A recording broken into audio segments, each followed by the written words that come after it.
বন্ধুরা, welcome to my channel. এখন কথা বলবো ডুরান্ড কাপ নিয়ে। ডুরান্ডের প্রথম ম্যাচেই নামছে ইস্ট বেঙ্গল। মোহনবাগানের গ্রুপে কারা রয়েছে সেটাই জানাবো। সোমবার আনুষ্ঠানিকভাবে প্রকাশ করা হলো ডুরান্ড কাপের সূচি। অনবদ্য এবারেও ডুরান্ড কাপে কলকাতার ডার্বি হচ্ছে না। ইস্ট বেঙ্গল ও মোহনবাগান রয়েছে একটা আলাদা গ্রুপে। তো বন্ধুরা, এরকমই সব ফুটবলের খবর প্রতিনিয়ত জানতে হলে চ্যানেলটিকে অতি শীঘ্রই লাইক, কমেন্ট, সাবস্ক্রাইব করতে ভুলো না।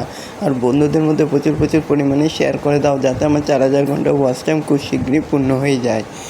সোমবার আনুষ্ঠানিকভাবে প্রকাশ করা হলো ডুরান্ড কাপের সূচি। পূর্ব ঘোষণা মতো আইএসএলের বেশিরভাগ ক্লাবই প্রতিযোগিতায় খেলছে না। সেই জায়গায় নামানো হয়েছে ছোটোখাটো দলকে। অন্যান্য বারের মতো এবারেও ডুরান্ড গ্রুপ পর্বে কলকাতায় ডার্বি হচ্ছে না। ইস্টবেঙ্গল এবং মোহনবাগান রয়েছে আলাদা গ্রুপে। 1 মাস ধরে চলবে ডুরান্ড কাপ। 6টি শহরে মোট 43টি ম্যাচ হবে। তো ম্যাচগুলো যাতে তোমাদের মিস না হয় তার জন্য প্রতিদিন খবর তোমাদেরকে দেব। আর এরকমই সব খেলার খবর জানতে হলে চ্যানেলটিকে অতি শীঘ্রই লাইক, কমেন্ট, সাবস্ক্রাইব করতে ভুলো না। ডুরান্ড কাপ এবার আরও ভালোভাবেই হবে। 13ই জুলাই থেকে প্রথম ম্যাচেই নামছে ইস্টবেঙ্গল। যুব ভারতীতে বিকাল 5:30 থেকে তাদের প্রতিপক্ষ ব্যাঙ্গালোরের সাউথ ইউনাইটেড এএফসি। গ্রুপ এতেই রয়েছে ইস্টবেঙ্গল এবং বাকি দুই প্রতিদ্বন্দ্বী হচ্ছে নামধারী এফসি। এছাড়াও রয়েছে ভারতীয় বিমান বাহিনী। মোহনবাগান, মোহামেডান এবং ডায়মন্ড হারবার রয়েছে গ্রুপ বিতে।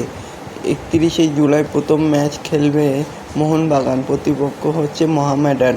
বিকেল 4টে সেই ম্যাচ হবে কিশোর ভারতী ক্রীড়াঙ্গনে। মোহনবাগানের পরের দুটি ম্যাচ যথাক্রমে 8ই আগস্ট এবং ডায়মন্ড হারবার 9ই আগস্ট।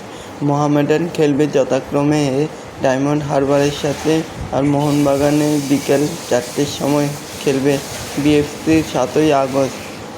তো বন্ধুরা, 6টি গ্রুপের শীর্ষে স্থান অধিকারী দল এবং সেরা দুটি দ্বিতীয় পর্যায়ের ম্যাচগুলো এক এক করে উঠে আসবে। জি করের কাণ্ডের জেরে ডুরান্ড কাপে কলকাতার ডার্বি বাতিল করা হয়েছিল। প্রতিবাদে রাস্তায় নেমে বিক্ষোভ দেখিয়েছিল দুই প্রধানের সমর্থকরা। হাতে হাত মিলিয়ে বাইপাসের রাস্তায় হাঁটতে দেখা গেছে ইস্টবেঙ্গল এবং মোহনবাগানের সমর্থকদের। পরে সেখানে যোগ দেন মোহামেডানের সমর্থকরা। গ্রুপ এ এবং গ্রুপ বি এর ম্যাচগুলো হবে কলকাতায়। এছাড়া জামশেদপুর, তারপর শিলং ও মণিপুরের বাকি গ্রুপের ম্যাচগুলো হবে। ডুরান্ডে এবার বিদেশি দল হিসাবে নেপালের ত্রিভুবন আর্মি অংশ নিচ্ছে। তো বন্ধুরা, এরকমই সব ফুটবলের খবর প্রতিনিয়ত জানতে হলে চ্যানেলটিকে অতি শীঘ্রই লাইক, কমেন্ট, সাবস্ক্রাইব করতে ভুলো না। ধন্যবাদ সবাইকে।